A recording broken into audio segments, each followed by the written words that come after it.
Hello and welcome to the Kentucky Today podcast. I'm Lawrence Smith, the editor of Kentucky Today.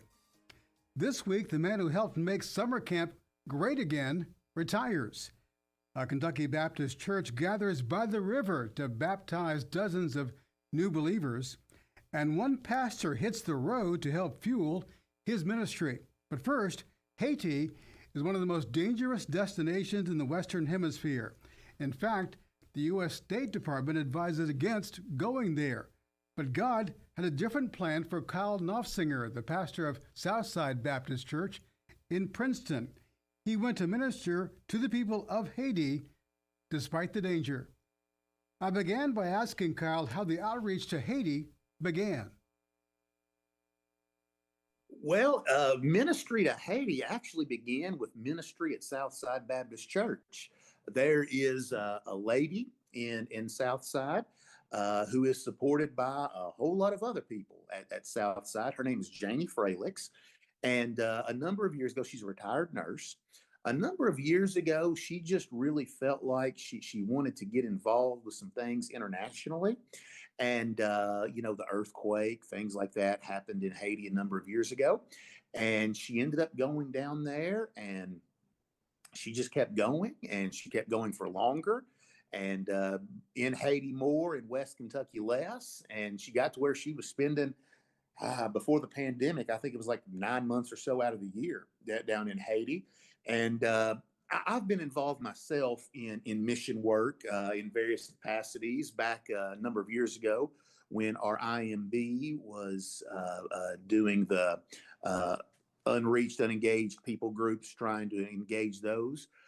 For a number of years, I was going to West Africa a couple of times a year, working with an unreached people group there.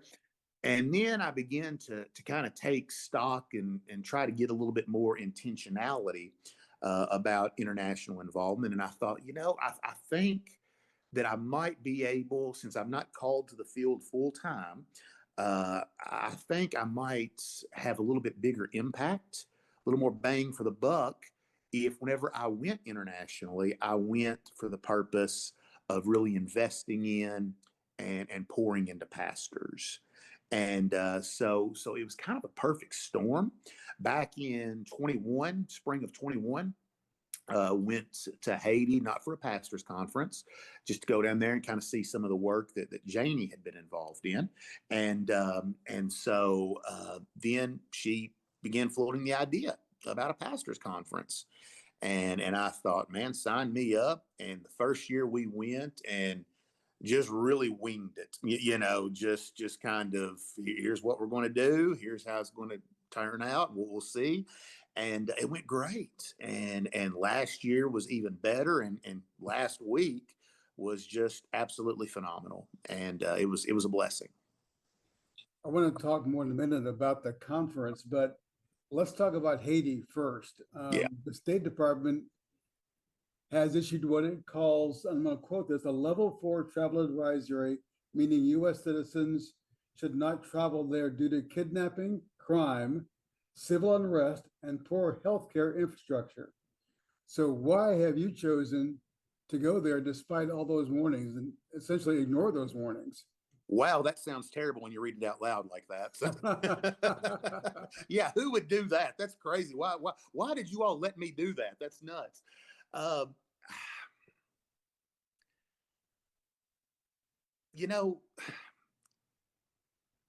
Lawrence, I really don't know. I had a peace about going. I've always had a peace about going. And, I've, as much as you can in a few weeks over the course of a few years, I've developed relationships with those guys. And, my idea of roughing it to Haiti is flying Spirit, down south. These guys cross the country literally. And, the checkpoints they have to go through, they're not government checkpoints. They are gang checkpoints. And, it's not bravado or anything like that. I never felt physically nervous about going. The young lady who her and her family take care of the guest house that I stay in, Last year, whenever I went, she was telling me about her and her a very small child having been kidnapped and held in captivity for a couple of weeks. So I'm not oblivious to those things, but um, I just felt compelled to go. I don't recommend everybody go to Haiti. Everybody doesn't need to go to Haiti. And there may come a time when I don't need to go to Haiti, but I just never felt like I needed to do anything but go to Haiti for this pastors conference. When God calls you, you obey. That's kind of like how I like to look at it. Again, it's not bravado. It's not, oh, I'm gonna. It's nothing like that. I always had peace about it. I always felt good about it, and that's just kind of how it played out. As you mentioned earlier, you spoke at a pastors' conference. You've done that before. Mhm. How many attended, and what was your message to them? Yeah. This year, it was really unbelievable. We had 96 pastors register for this conference, by far the biggest one thus far. Usually, I think last year we might have been around the 70s, mid 70s, somewhere around in there. And I don't know, other than word of mouth, like we're not obviously not promoting that some Americans are going to be in Haiti on this date or anything like that. So it's really got to be coming from them. And it's really got to be coming from them, talking to their peers and all of those things. And so while I'm there, a couple of things that they are ministering in an area far, far worse than anything I or any Kentucky Baptist pastor could imagine. So I go there wanting to encourage them, wanting to just try to love on them, to motivate them.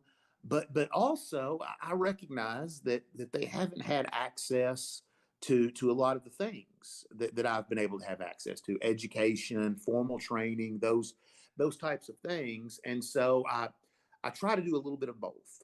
And so um, I had it planned out this year. I was going to keep things really, really simple. Um, the first session that we did, I talked to them about the pastor and his private life, stressing to them the importance of it's not just who you are in the pulpit, it's who you are when no one sees you. And because believe it or not, like something like that here in our context, that's just common sense. But for them, that's kind of revolutionary. And I could kind of tell that by some of the questions that they were asking. But then I talked to them about the pastor and his prayer life, and really convey to them how vital prayer was, throughout some quotes from great guys in church history, Spurgeon, Martin Luther, those type of individuals, about their dependency upon prayer. I shared with them my approach to my own prayer life, kind of how I like to pray, would give me some more intentionality, those type of things. But then I also would just kind of preach sermons to kind of give them an idea of this is what a sermon looks like. This is what you need to do. My favorite Old Testament character is Joseph. My favorite Old Testament verse is Genesis chapter 50, verse 20, where he says to his brothers, "As for you, you meant for evil for me, but God meant it for good." So I preached that verse and kind of give them an overview of the life of Joseph. Also preached a sermon on Hebrews chapter 12, verse 2, looking unto Jesus, the founder and perfecter of our faith, and tried to kind of uh, show them that their sermon needed to have some good theology in it, and just really tried to model for them some things. And of course gave them time for questions and answers and those type of things. But my intention whenever I go there is I want to encourage these guys because I have it far better than they do, and I need encouragement. And also to really try to just I'm no I'm not a professor, I'm not a scholar or any of those things, but I have been at this a while, and you know a lot of the things I've learned about preaching, I've learned by, hey, don't do this, you know. So I just try to pour into them that way as well. How'd they respond? So Janie, my good friend who goes there as well, she came in last night and said, "Well, the pastors are still talking in Haiti. They still really loved it, and they were just very very appreciative about it. They're a good group of guys, and they bring their wives. A lot of them do. Some of them even have their sons there with them. So it's a really good dynamic. They are very very appreciative of us.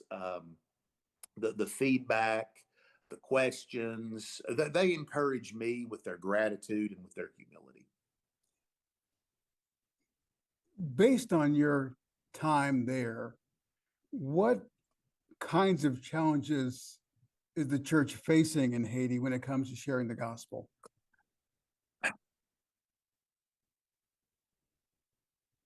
There's cultural issues, obviously. One of the things, and this I heard this from another brother who is down there. He's actually from New Jersey, but he made the statement. He said, you know, the idea of a Haitian, any Haitian, doing anything for free, that's unheard of down here. Like you're going to have to give me something for me to do anything. That's just a cultural thing, and for them, that's as common to you and I as anything we have here in Kentucky. So that's just that's one issue.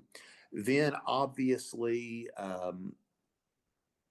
the idea of the perceived European white man religion, that type of thing as well.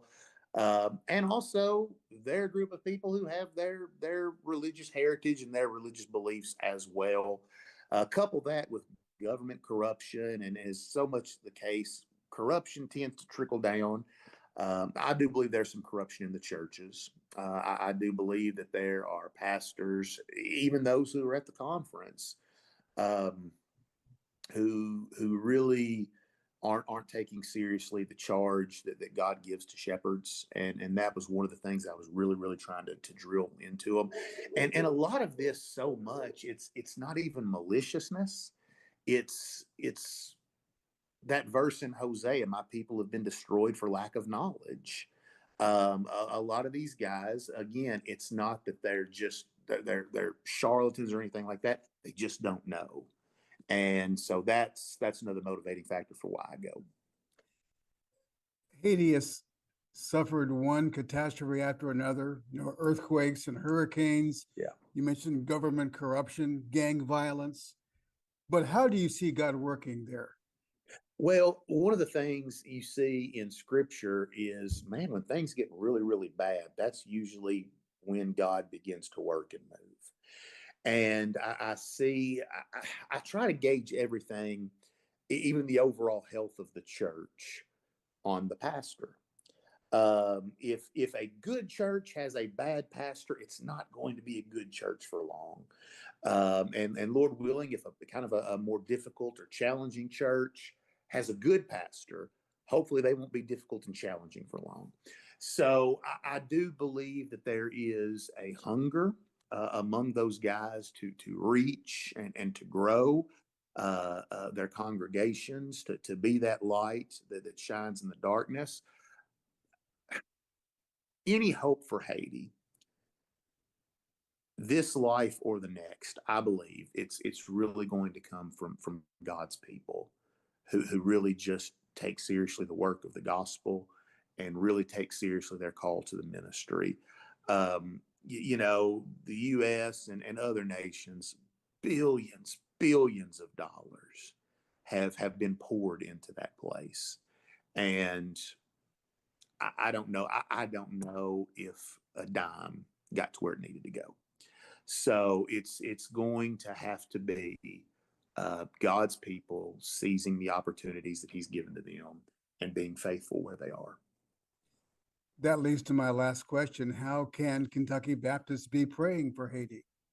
Pray for the churches. Pray for the pastors. Pray for a little bit And I do think some stabilization is starting to happen again. I have never saw a police presence like what I saw. Um, saw helicopters, not out by the coast, like in inland Haiti. And I said to our driver, "I've never saw a helicopter here." He said, "That's the police. They're using helicopters. They're using drones. They're trying to take things back." Um, we were driving down the road, saw an individual run, I mean, sprint out of one of the stores, and two policemen who I would never dream of messing with chased him down, had him locked up in the back there. And the driver said, "In Haiti, they don't just handcuff you and take you to the jail. And he kind of went, they slap you around a little bit, you know." So the police force there, that they are trying, um, and they're stepping up their presence. But I think that stabilization in that part of the world, if that could happen, that would open up, I think, more doors for believers to go and give real help, real true help. And also, though, again, just pray for the churches, pray for pastors, that they would take seriously their calling before God, their commitment to the church, and their lives for the kingdom. And those things happen, there's a bright future for Haiti. I'm joined now by Kentucky Today managing editor Mark Maynard and content editor Chip Hutchison. Chip, you know Kyle well. You wrote the story originally about his trip to Haiti. Are you surprised that he kind of defied the danger to go there? You know, Lawrence, that's a great question. I am not surprised. Kyle has a family here in Princeton. Or there in Princeton. He pastors definitely a large church for a small community, but yet that's his heart. And his heart takes over when sometimes our head tells us this is not a good idea, but yet his heart takes over, and he has that great desire to minister to people and to I think the insight into pastors there who don't have much education at all, who seek it, they just don't have the access to it. It just shows his desire to help people, and that's what we are as believers, as Christians. You know, love the Lord our God with all our heart, soul, mind, and strength, and our neighbors ourselves, and that is Him loving His neighbor. So no, that does not surprise me. Mark, I think you'd probably agree this should not be unique among God's people to be obedient even when it doesn't seem to make sense. Right. I know you mentioned that. You know, if God tells you to go, you need to go. Yeah. And you're probably, unbelievably enough, you're probably safer going than if you stayed here, yeah. If you're disobedient to God. I know the people that are missionaries that go, they know God will take care of them, and they go with that confidence, and I'm sure Kyle goes with that confidence as well. And as he said, it's not for everybody, and I think that's probably true. And it's the same with almost any missionary, to be honest. They go in well armored up with the Lord's equipment and the Lord's protection, and do you really need more than that? And ultimately, it's the gospel that's going to make a difference in Haiti after all. Yes. I referred earlier, changing subjects now, to the man who helped make summer camp great again in Kentucky. That's Lance Howerton. And Chip, you wrote about the fact that he's retiring from the Crossings camps and is moving on and has already gotten a replacement. Yes. Lance has a history of 44 years in camp work. He started at Crossings in 2014, retired as president, and what an unbelievable ministry Crossings is. Crossings has camps at Cedar Moore, that's in Baghdad, Kentucky, and Shelby County, and also in Johnson Creek. And through Lance's leadership, and we're so grateful for Rusty Ellison, who took care of providing a lot of the history of Lance and crossings in this week on Kentucky Today.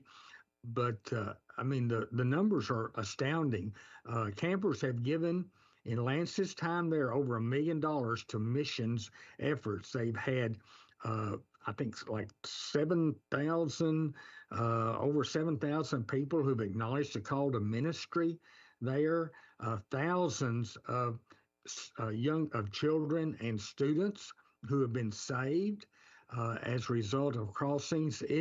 And so this year they had like 27,000 campers. And within a couple of days back in April, they've already sold out for this summer. They've got all they can handle. They've got 28,000 children and students who are registered for summer camp next year.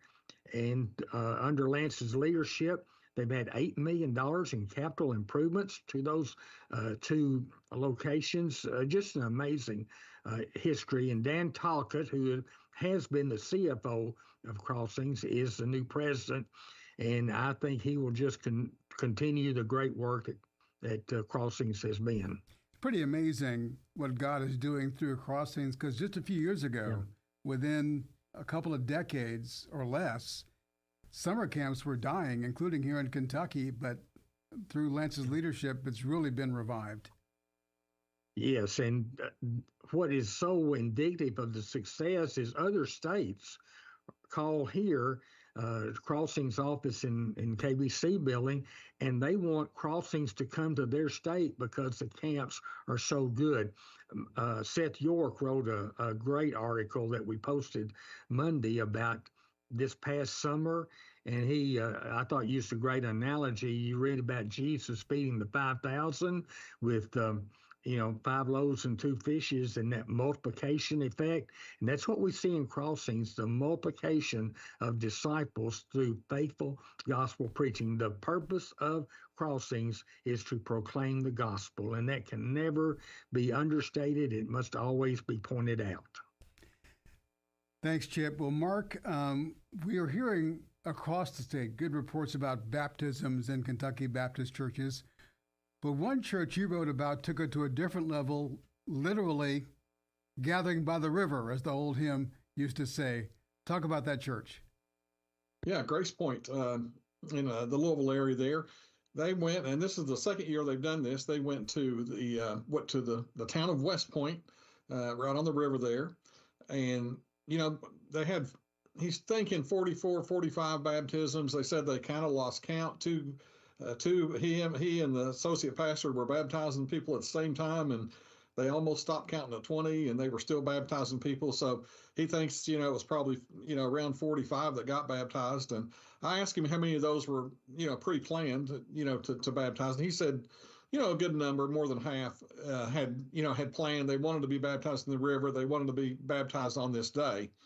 So, but he said we had some who spontaneously, just from the message that day, said they want to go be baptized. And the pictures were great. I thought, you just saw dozens of people lined up down by the river, and those guys in the river baptizing everybody. And, interesting that they really wanted to have this happen in May. But if you remember, in May, West Point was pretty much underwater. And that's why they couldn't have it then, of course. And, that whole area there where they were having this outside service with Grace Point and Beachland Church, which are Mark Bishop is the pastor of both those churches. And anyway, they kind of combined their congregations and different people, but more than 1,000 people showed up. It was a 95-degree day. He said we lost a lot of senior adults who couldn't come because of the heat, but made up for it with just a whole lot of first-time visitors who came up. They lined up under the trees, of course, and they had some tents. And he kind of joked. He said nobody getting in the middle because that's where the offering bucket was. But that might be true. But they sure had a lot of people there, and it was a great day. Had Mark McClellan from Willowbrook First Baptist in Huntsville, and they're kind of like the Hillview of Alabama. They're the leading baptizing church year after year. So he gave a strong gospel message, and they just had a great day. And that's the second time. He said it won't be the last either. You also wrote about the baptism of 4 sisters together, which demonstrates kind of the power of Vacation Bible School. Yeah, it was Louisa First Baptist, and Chuck Price is the senior pastor there. And 2 of their sisters, but it's twins, and then it's 2 adopted girls, but 3 of them are 12 and one's 11, and they're a family of 10 actually. And 2 of them got baptized at his father's church, which was about 15 miles down the road, and 2 were saved, in Bible school at his father's church, and 2 were saved at their Vacation Bible School. But they all got together. They all want to be members at Louisa First Baptist. They all were baptized together at the same time, same baptismal area there. Four sisters, 12 years old. And he said he's never experienced anything like that before. He's baptized siblings, a brother and a sister maybe, or 2 sisters, but he said never 4.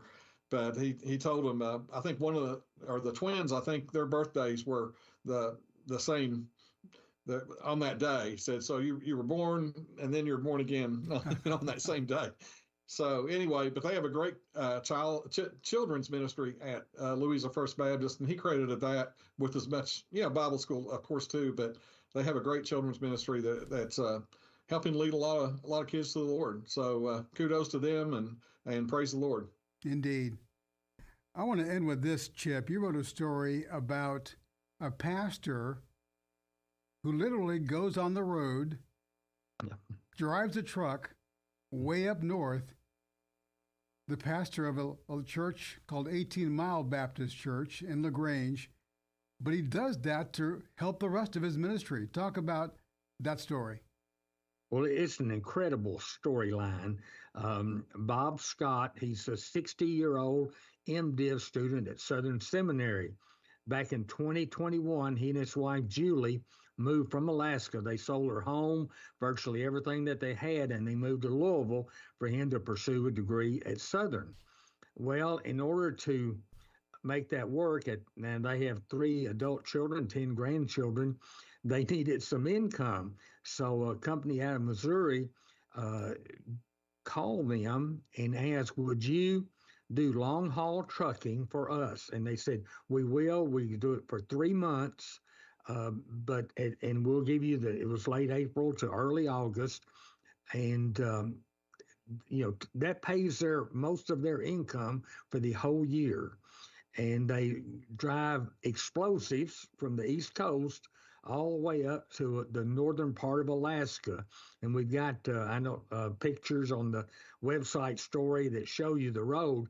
I'll tell you what, if you don't like driving in snow, you would not want to be in Bob and Julie Scott's shoes. And they are a driving duo. Bob will drive, then Julie takes over. And it's just an amazing story about how God has provided that income for them during that period of time. And while she's driving, right, he'll do his seminary lessons, right? Yes, he does. He studies, he reads, he downloads sermons. I found it interesting. He has Greek flashcards on the dashboard. If somebody ever looks in, they'll wonder, what in the world are you studying? But it's just a great story of doing what it takes to fulfill your goal of being prepared for ministry, to prepare your church, be prepared for your church. That's a good point, Chip. And Mark, you'd agree that many, many pastors make sacrifices, ministers, not just pastors, make sacrifices to help their ministries thrive. Yes, and Bob he's on track now to get his master's in this coming May.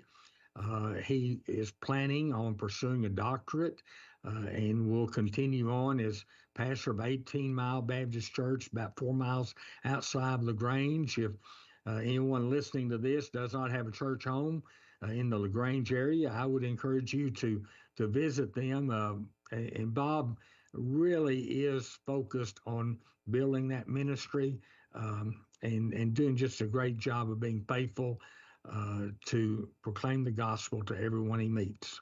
And we should mention in closing that You filled in at 18 Mile Baptist while he was gone, so you helped make this possible. Well, I was honored to do that. Met some fantastically wonderful people, very welcoming. It's a small church, very welcoming. They'll have its 225th anniversary in September, and it was my honor to fill in there for those 3 months. Well, thanks, Chip. Thanks, Mark. And you can read all these stories and get the latest news updates from KentuckyToday.com. And while you're there, sign up for the Morning Briefing, our daily email news digest. And for more on the Kentucky Baptist Convention and the cooperative program that makes this podcast possible, go to kybaptist.org. Lord willing, we'll see you next time on the Kentucky Today podcast.